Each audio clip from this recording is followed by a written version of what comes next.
Good evening, नमस्कार। मजाक और गंभीर बातें साथ साथ चलती हैं। कौन सी बात मज़ेदार है, कौन सी गंभीर है? मज़ेदार बात कब गंभीर हो जाती है, गंभीर बात कब मज़ेदार हो जाती है, ये कहना मुश्किल है। ये मैं आप पर छोड़ता हूँ, ये आप तय करिएगा कि मज़ेदार बातें हैं या गंभीर बातें।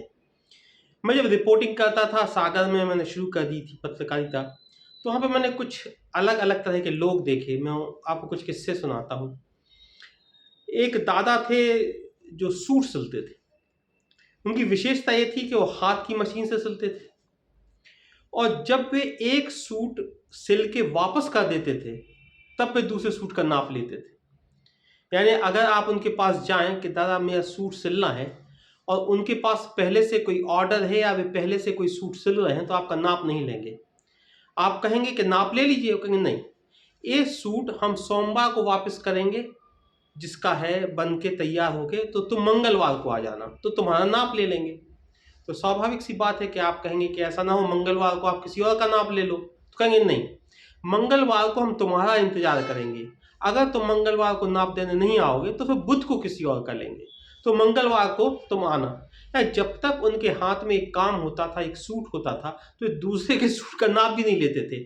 फिर उसका जब सूट बन के तैयार हो जाता था, उसको दे देते थे, जब वे दूसरे सूट का व्यक्ति का नाप लेते थे। उनकी दो तीन विशेषताएं थी। पहली, मशीन हाथ से चलाते थे तो लंबा समय लगता था। दूसरा, वो सूट का नाप तभी लेते थे जब पहला सूट वो सिल के दे देते थे।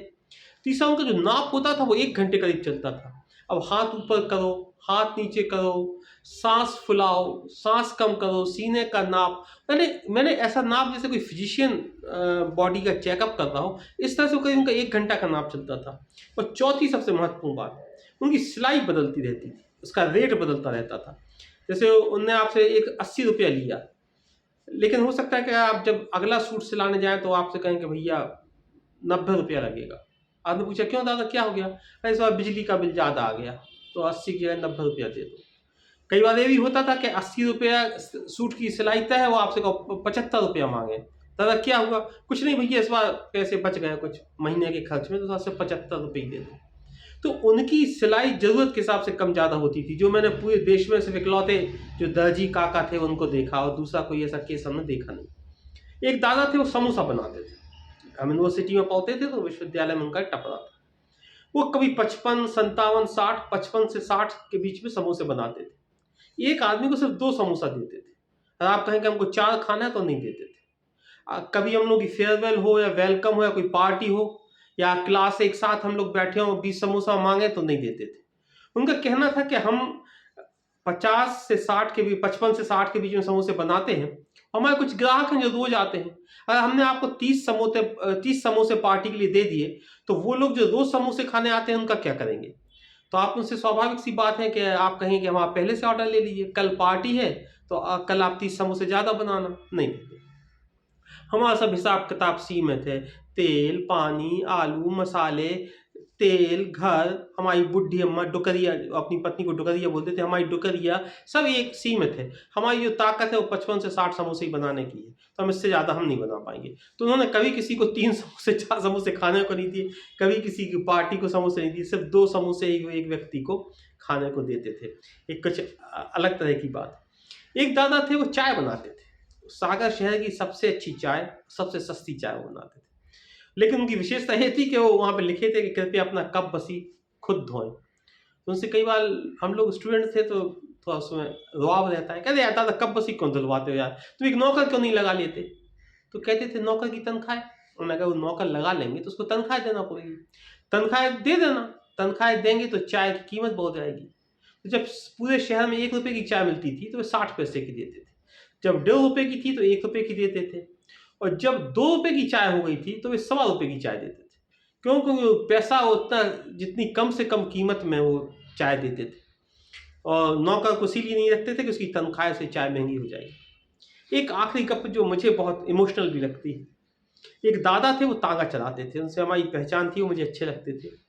फिर मैं नौकरी करने दिल्ली आ गया, कलम घसीटने जनसत्ता में आ गया।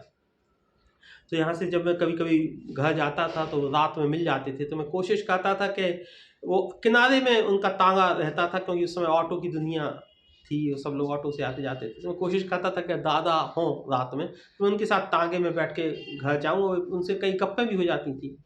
तो दादा की विशेषता ये थी कि वो 3 चक्कर लगाते थे। 1 चक्कर अपने लिए, 1 चक्कर दादी के लिए और 1 चक्कर शेरा के लिए।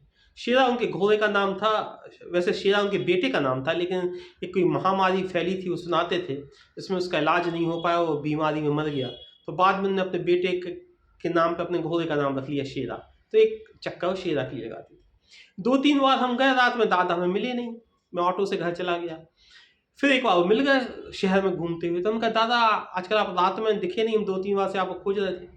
कहले बेटा तुम्हारी दादी खत्म हो गई, तो अब से हम 2 ही चक्कर लगाते हैं, रात वाला चक्कर नहीं लगाते हैं। 1 चक्कर अपने लिए, 1 चक्कर शेरा के लिए।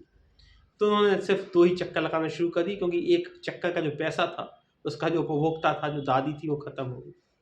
मैं फिर दिल्ली आ गया और घूमने लगा, रिपोर्टिंग करने लगा। लेकिन ऐसे लोग फिर कभी मिले नहीं। ऐसे लोग जो उतना ही कमाते हैं जितना उनको चाहिए।